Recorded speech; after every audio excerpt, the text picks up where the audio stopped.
evening, everyone. Welcome to YbY Early Learning Community Workshop. What is this? Our second month into 2025, and boy, do we have a lot to talk about in this second month, Black History Month. And I'm so excited that we have two special guests that I'm going to share about here in a moment. But the idea and topic tonight really was inspired by this mass exodus that we are seeing specifically with Black families leaving traditional school and exploring homeschooling. And I would say, honestly, I noticed it, and it was a conversation that was being had during COVID, but it's still continuing. And so I'm really excited to talk about the different educational models that there are. Because a lot of people can be very, families, guardians can be very overwhelmed with the options that they have. They're not sure of the resources. And especially in Colorado, it can be a challenge because the minority communities are very small and can be very like siloed. And so I'm really excited because we have an awesome panel with Dr. J, who is the mastermind behind Global X Education. I should be reading your bio because it blows my mind. But I'm so happy that you're here with us today. And then also Mr. Javier, who will speak to here shortly. But I do want to take some time to just dialogue with you, Dr. J. But Dr. or Mr. Javier is with UBU Early Learning and is one of our educators as well as the assistant director. And so we will be talking about different models. And I will also be sharing just some of my experience as a parent and how I have all four of my kids on different tracks. So without further ado, Dr. J, welcome so much to our community workshop. I would just love to hear more and share with others more about what is Global X Education and how were you inspired to create this model for our students? Thank you for having me. I'm so excited to share my story and all the things that are happening right now in my life and all of the little tentacles I'm in or connected to. I don't know. Um, First, giving honor to my mom because she is still alive. But was, she homeschooled my brother and I before homeschooling was cool. And she took a huge risk when there were literally like four curriculum options to choose from. And she was like, you know what? I like my kids and I want to hang out with them more because they're here. So I think I can do this. And she didn't have a college degree. And she was like, we're going to figure it out together. Because of her, I earned my doctorate degree at 26. And I have been an educator for, I think, 16 years, but I've lost count. I don't feel like it matters anymore. I've just been a teacher for forever. Um, and so, in my education teaching career, I've taught in private schools, I taught abroad in China, I taught in public schools, I taught in a community school, I taught at the university. And so, Global X Academy is my newest thing that puts all of those pieces together. And I basically do all of my favorite things that I know work well for teaching kids. And I do those things, and that's all. And I think that education needs to be simpler than what we have created in this Mm. massive monster of a system. And I think that we need to, and do now have the opportunity to um, be more picky for what our children are needing. And so I honestly think that the micro school movement is going to be the next thing that happens nationwide. And I am maybe the sixth or the seventh micro school in Denver, something like that. But I am the newest. And I think what we do is pretty great. Congratulations. Thank you. Now, how would you describe your educational model? So it is Montessori inspired because I love and hate Montessori. So I took my favorite pieces of Montessori and I threw the rest in the garbage. Um, which basically means, like, yes, it is student driven, and also you're going to do your math lesson today. And Mhm. so you can choose where and when you do it, but by 3 o'clock it needs to be done. So if you want to do it upside down or on the beanbag, on the floor, at a table, that's great, but it must be done. And so that's like 70-30 Montessori. Um, Same with literacy. I currently have 3 students, so it's all, the students are on in doing their own thing at the pace that is most appropriate for them. If they want to knock out 10 lessons of math because they're like, Dr. J, I already know this, fantastic. If you're struggling with equivalent fractions like we're working today, fantastic. It looks like today's just going to be equivalent fraction day, and that's great. And then I have all the things for them to explore and to touch and to think about all over the room at their level. Mhm. So all of my posters are low so that they can walk up and see the human body, constellations, fractions, whatever you're curious about for the day.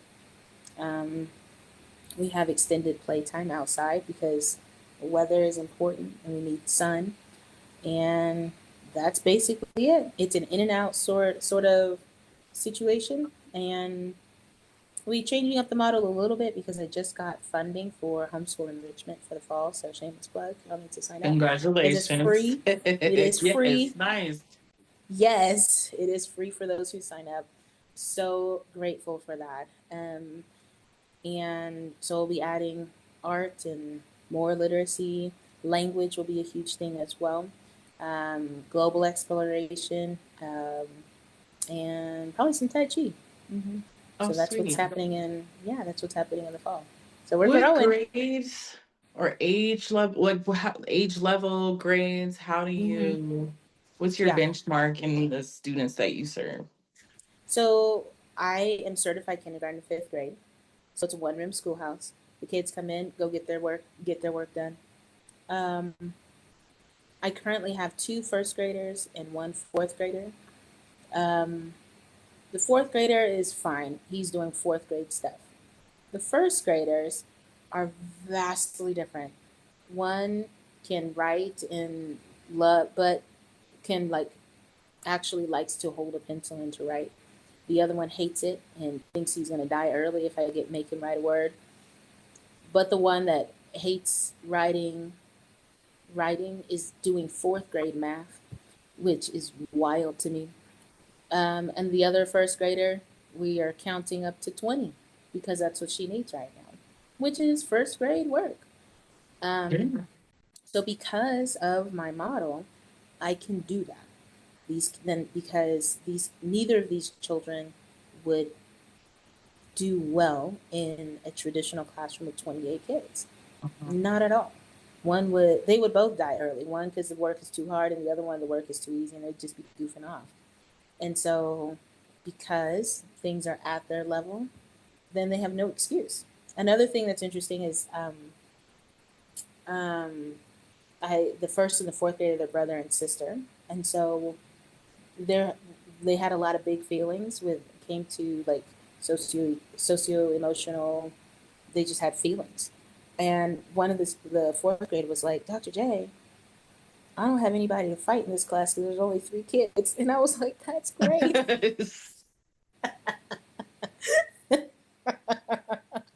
And I was like, I am so happy to hear that. He's like, I don't have a bully and I can't be a bully. I'm bored. I was like, it's time for math. It looks like it's time for math. And he goes, okay, I'm gonna do my fractions now. That's So there's that hilarious. as well. Mm-hmm. Yeah, Yes, behavior. behavior, because who, which human does well in a place of 28 people? I honestly don't think anybody. I'm not Even in saying the that. job workforce. Workforce, nobody does well with 20. Nobody. Teachers are Hmm. exhausted, students are exhausted, parents are exhausted, everybody's mad, everybody's sad. And so I think micro school, that's what we need to be doing. Oh my goodness. Well, thank you so much for sharing that. Mm-hmm. I'm I love it. Small classrooms, Mm-hmm. Montessori model, Mm-hmm. your experiential expertise. Mm-hmm. How do you connect with parents? What is your parent engagement like?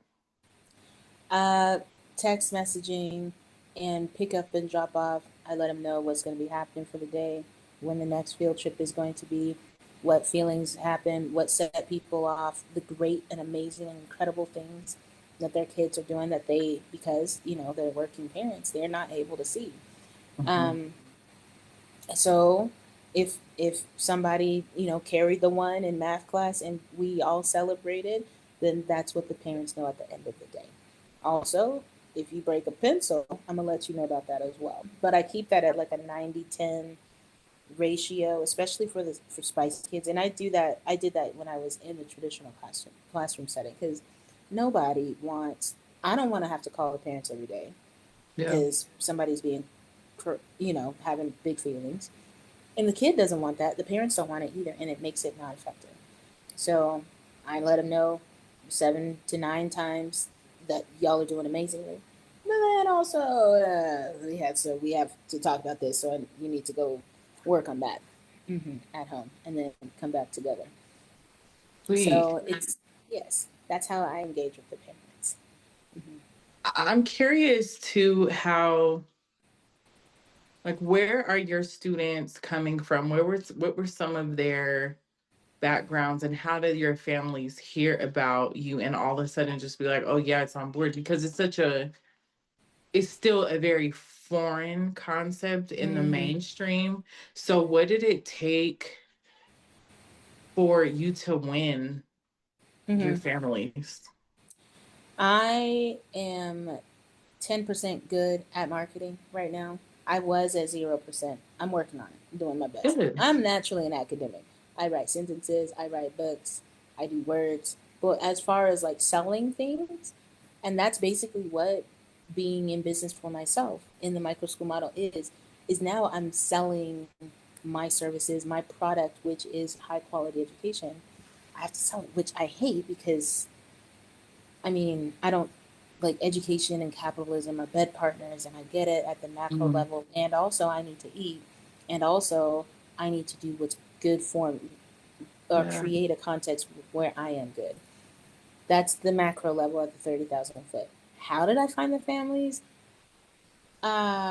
Posting on the internet, like sweet. yeah, tutoring. Does anybody hate their public school? Well, okay, so I'll teach you. Literally, like, are you not happy? Okay, I'll teach you. Oh, and then getting on these mom groups and being like, oh, your child is having trouble in third grade. Did you know I have a micro school? And being consistent with that, people are like, I heard about you. Also, like, Yeah. because I'm an author, I am outside all the time with my books. Anytime anybody has an opportunity, I'm like, hey, can I bring my book table? And my first family I was their private teacher for like half day, 3 days a week last semester.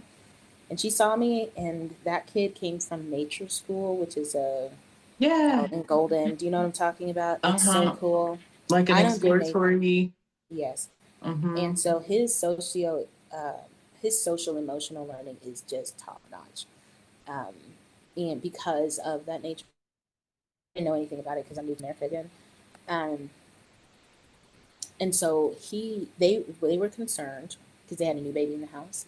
They were concerned that their kid was like, they went into the neighborhood school. It had 28 kids. He had all the panic attacks and was like, "Listen, I was just in the woods, and now you want me to sit down? I can't." And then also, both of his parents are engineers, so his math was far beyond anything, and all he wants to do is talk about atoms and molecules and all this stuff. That's not what you do in first grade, and they knew I that. love it though. Yeah. And so whenever the little kid comes in and he's like, guess what? I'm going to tell you about wood finches because I learned about that. I was like, This is me okay, Googling it right what now. is woodfinch? Let me see. And he'll describe it, tell you about mushrooms that he saw outside and the trees and the bird pattern and the flight pattern, all of this. And I'm like, that's great. I don't know this, but I love that for you. And so um they were like, we want to homeschool but we can't. We have a new baby, but we don't want to be in the traditional school. So I was like, and my sales pitch was literally, okay, I'll teach your kid. Hmm. That was literally it. And I was like, listen, I'm good at what I do, Hmm. and your kid will learn a lot if I teach them. And they were like, the mom was like, okay, we'll try and see what happens. And they were sold. The second one I got was the brother and sister came as a pair, um, and I was selling my books, and the mom was like, "Oh, I've seen you before," and I was like, "Yeah, I have a school," and she was like, "Oh, you have a school," and I was like, "Yeah, it's open," and she was like, "Is it open?" And I was like, "Yeah, it's open now." She goes, "We're coming January," and that was literally it. And so I am eternally grateful that they took a risk on me, because I literally, with the first kid in the fall, was outside of the Museum of Nature and Science in the play park with my bag of goodies, every day hauling that stuff, because we're going to go play outside and we're going to do some math and reading. And so that was the beginning of my school. I had no location. I had one student. I was working 7,000 jobs. I'm down to 4 jobs now, but I had 7,000. Um, and now I have a location. I have 3 kids. I have all the materials, and I have funding now starting for the fall. Like it's going, and I'm so proud of myself, and also I am just honored and so humbled that they took a risk on this crazy idea I had of teaching Yeah. some kids. Yeah, so that's my story. Yeah. I love how when, I'm asking your first question, you honor your mom for her decision. Mm-hmm. And it's that's just so great because from the position of being a mother and navigating all of it with different learning styles and personalities and behavioral things, Mm-hmm. it is a blessing to hear that when we're planting all these seeds in our children, that there's going to be other people are going to water it, and there's other things that are going to happen throughout their life, but you contributed to something that eventually you did really contribute to who they are as an adult. It's a very concrete, um it's a yeah, I mean, it's guaranteed basically. And Mm-hmm. so for your mom to be so intentional during a time when it wasn't a thing, like it is now, just kudos to your mom. So I hope you Oh share yeah, this with your mom too. I will. Absolutely, I will. And I think that that's a great segue because to talk with Mr. Javier, I think we can have some great dialogue because there's so much in similarities, different population and model, just with UBU Early Learning being the first teacher co-op for preschoolers. Mm-hmm. So and we're mobile. Oh my gosh, how could I miss the mobile part? So, but I'd just like to have Mr. Javier talk more about UBU Early Learning and your journey, because I love hearing about it every time as well. And um, yeah, I just want you to have the floor and share Well, this model. I love your share, and I love what you said about your mom. Also, that was great, and I think it's good to always, start with that gratitude to the people that um, help us to shape us to become the adults we become, right? I also want to honor my parents and relatives and people that I work with and the children, because I think they always, build you up. You learn There was a phrase that I read once long ago, which said that every teacher is a student, and every student, well, every mentor is a mentee, and every mentee is a mentor, because learning go both ways, and that's, so beautiful to witness and to see how it's proud in what you have. I do believe in mentoring, and I think that's what you're doing there.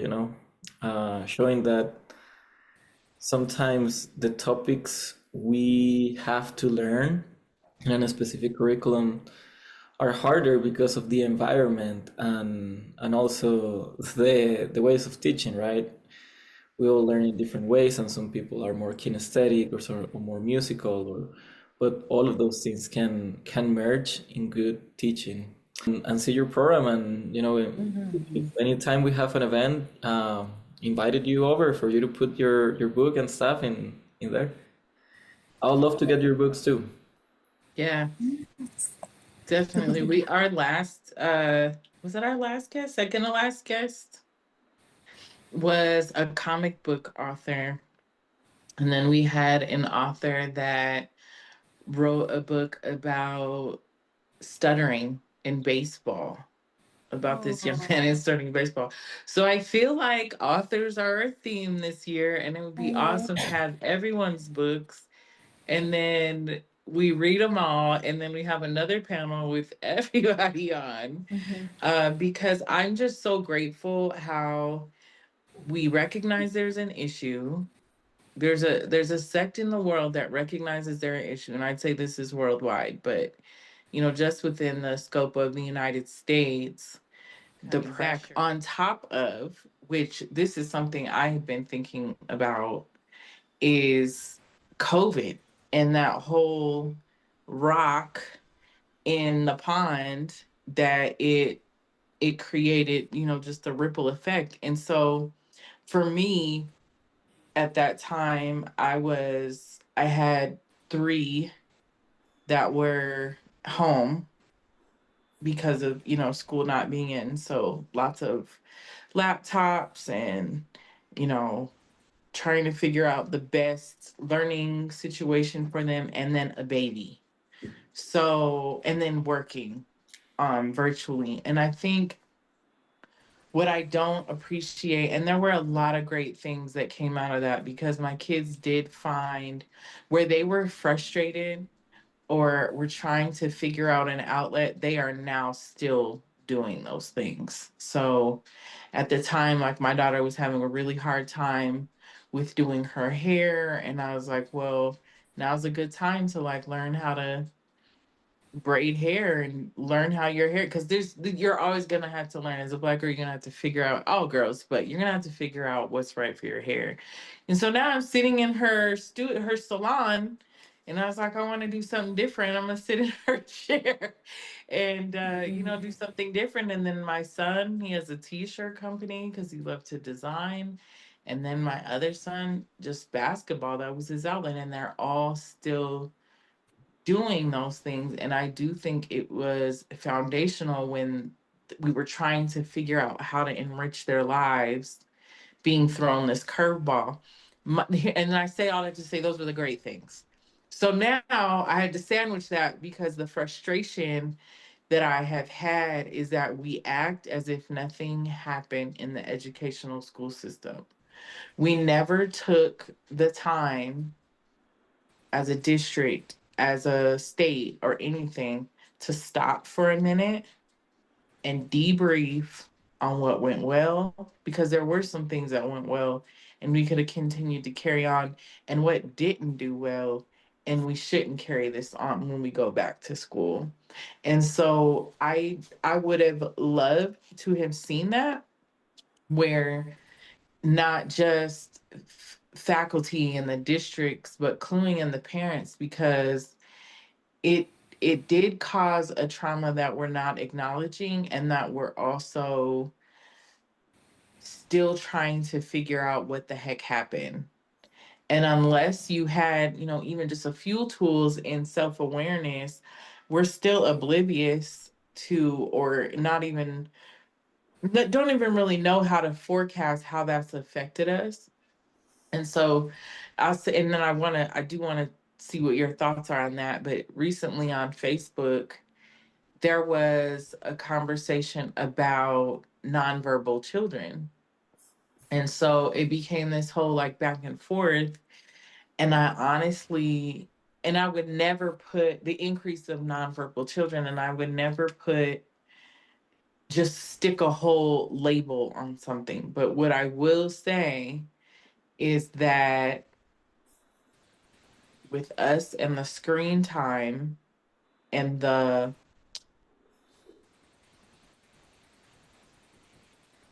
just want to tread lightly on how I say this, but how do we discuss the nuances without offending people on how the ways they coped with their children? Because we've even talked about this in our holistic educate development education trainings. And how do you talk to your families about a potential red flag when there's denial, or there's, just being very defensive? But there are factors that have happened that, we need to discuss, and we can't just rely on a doctor. We really need to clue in and observe and listen in order to repair what doesn't seem. There is definitely not leadership now in repairing in this bruise, specifically in our education system. So I I, wanted to give that background as just a parent. Um, I, I would say that the most important thing is to have relationship with the families, right? With the parents, because once you have constant conversations like with someone, like you build up trust. And then when there's trust, there can be like deeper discussions. It's like if you have a family doctor and you always go to that doctor every time that you're sick or you're going to treat something, that doctor is going to tell you the truth no matter what, right? Like if there's an illness that needs to be, treated or whatever. So I'll say that the same happens in education, and that's the advantage that Dr. J was mentioning when it comes to having like a smaller amount of students in a classroom, because you can have a better communication and relationship with the parents, families, and the students, because you can put more time of quality, right? And that's what our society actually looks at products that are made with more time and quality and put them like in a way above, right? Like if you go and you buy something that is crafted, right? Like a crafted, I don't know, soda, or a crafted um, handbook or whatever, it's gonna have a higher value because you have that connection. Like the artist who made it had like a deeper connection with it. The same thing happened with doctors, with teachers, with lawyers, right? With every given profession. Then at the more you can invest time, quality time in your product as a teacher, in this case is your service, which has to be authentic, right? You don't gonna go and build up a relationship with the parents in a contrived way, right? It's much better to build it up in an authentic way, in which when you have that level, you can have like harder conversations, right? And I believe in that because I witness what happens, and when parents trust you, they will even ask you for advice and stuff. And some things, like in my case, I still don't know because I don't have children of my own yet. But I will say that it's good to build up a network in the school where like we can always have like meetings or potlucks and stuff like that. So I would say like engaging your parents, family, and staff is the best way of learning how to communicate what's happening with the little ones.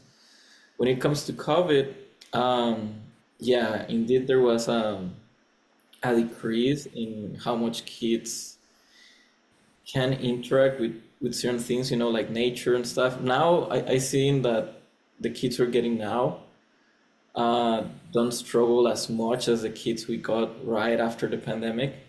It's probably these ones were the babies in that time, so they didn't got that exposed to just being locked home and playing with tablets and all of that type of stuff. And I believe that maybe for certain schools and districts and stuff, it's harder to change the modalities of school because of what they're attached or hand tied to when it comes to, you know, insurance, health, all of that type of stuff, which makes sense. When you have like a macro school, you need to take care of a lot of aspects in terms of safety, when it comes to curriculum, when it comes to hiring teachers and staff and training, when it comes to real threats, like there's like real threats that sadly are happening there. For example, a big school will need to face things like emergency protocols for things such as, school shootings and stuff like that.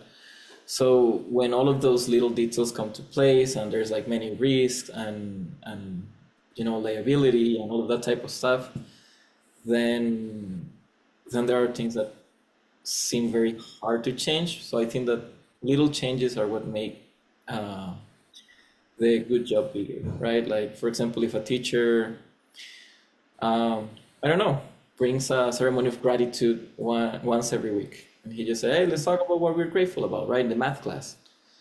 That little action can change the entire week of those kids, for my perspective, right? Maybe I'm wrong. Or just saying like, I don't know, let's take 10 minutes to go into a walk together. I don't know if they will have to go into field trip permission slips and stuff like that if they do that outside the school or whatever. But just like little changes maybe have a big impact. But the biggest impact that society can have right now, I believe, is like little schools, because little schools are a pool of hope for students that feel that they maybe don't fit in a system, or families that don't have the resources to take the students into a different type of school. So if there's more like little schools and things like YbY, or people like Dr. J, like that will reverse a lot of the impact that things like COVID had. If you check at what she's working with her students in the level that they are at, that will be crucial, not just for those students that she has, but like for plenty of students that are out there in those schools that feel like misfits because they came out of the pandemic background and all of that. Mm-hmm. Yeah. I think when it comes to COVID brain or COVID, we asked children under the age of 6 to do too much. Like, us as adults were not fully functioning, and we have been on this planet for 4, 5, 6 times longer than them. Why on earth would we expect a child to just all of a sudden know how to share their toys when, like, everything is mayhem? Like, that is it makes us sound like fools as adults. Like, it's sad, but that's what we did. Yeah. I was abroad during COVID. I was in China during COVID, so like I don't really know what happened in the U.S. I mean, I did because of the news, and I had to explain to Chinese people what on earth was happening in the U.S. And I was like, "Listen, fam, I don't know that. I mean, I'm from there, but like, this is ridiculous." And they would be like, "Teach Dr. J. If they just listen to the government, then they would be fine." And I was like, "Fam, I know, but they're not. Whatever." So like, so I too have COVID brain, and I'm grown. So why would 6-year-olds not have COVID brain? Yeah. If people today ask me, I'm like way more sensory sensitive than I used to be. Also, I was living in a town of 18 million people, blah, blah, I get it. Also, like, I don't do well with dates and time anymore. So somebody's like, so what was last month like? And I'll be like, last month, like, what? Right. I don't know what 30 days means. People ask me how long have I been back in the States, in the US after China. Listen, I'm not really sure, because my brain it stopped when I was there. People ask me how old I am. Listen, I'll throw out a number. I'm not sure. So like, and that's me. Yeah. So of course, a 3-year-old is going to have some issues, intrauterine or in utero trauma because parents were pregnant, and then all of a sudden, they have a baby and they like, what on earth? We're going to see the impact of COVID for 20, 25, 30 years. Yeah. With that being said, regardless of who started COVID, and of course, all of my conspiracies are right, but I can't talk about that. This is side point. But like, it really doesn't matter because one, all of the superpowers are guilty, every single one. Secondly, what COVID did globally is it unearthed the weaknesses of society. So now we see that, before I thought I didn't like my neighbor, but now I officially don't. Now I see the issues that we had in healthcare and criminal justice and environmentalism, and all the things have now been unearthed, and we see the stuff that we have been trying to hide from each other, from ourselves, is now all up in the open. Yeah. The impact of that at the macro level and the micro level, we will see from hundreds of years. It has changed how we function as human beings. And you were right when you were talking about that we did not take that opportunity to fix or to evaluate or to assess any of the problems. We just kept moving forward. I remember when I was in China, and because China is China, I get it. We're not in China anymore. That's what my therapist told me. This is We're not there anymore. Right. But whenever the Chinese government basically sent a text message to everybody and said that COVID was only a cold. It doesn't exist. And the very next day, I would be like, y'all remember? I would tell the Chinese people, I was like, y'all remember COVID? And they'd be like, COVID what? And I was like, y'all, that was yesterday. What are you talking about? They're like, we don't know. And I was like, how? Like, what? And they're like, yeah, we moved on. And I would love to be able to do that in my life. Just be like, forget all the trauma. I would love that. But humans don't work like that. We have to go through these times and to critically assess what happened, what we're doing now, how we're feeling. Feelings are important in order to move forward. And we just haven't done that. And we're just building on trauma, and we're building, and like the cancer is still there. And so I don't know how we fix all that. My therapist told me none of this like is my this job. right here. Yeah, literally, like I can only impact, and y'all can only impact your circle of influence. That's it. Changing the world, I'm going to do my best. But right now I have 3 students in my school. That's my world. I have my books, those and my readers. That's my world. That's my circle of influence. This podcast, yes. But I think that we can still, within our families, within our schools, within our classrooms, take care of who is there and be aware of the feelings and grow holistically. Like Javier was saying, like with the model of holistic education, we as adults can still holistically educate ourselves. Yeah. Like that is not something that only 3 and 4-year-olds do. And I honestly think that's kind of why we're all messed up and in therapy as 40-year-olds and 35-year-olds, is because we are not holistically growing like we tell the 3-year-olds to do. So I don't know. I love that. This was profound, you all. I want to thank you so much for just your time. And I know the both of you have been teaching all day. So just even that, to honor this time and to share your experiences has been amazing. And my goal, and our goal in doing this is to anyone who's reaching out who doesn't know where to go, to start somewhere and make it as simple as possible. And so it does start with the conversation. So I really appreciate it. And Dr. J, just before we wrap up, because I think we have a minute, but I don't want to go over and rob people's time. But if you have any plugs, please share with Yes, us. find me at all things Instagram, Facebook, but really Instagram.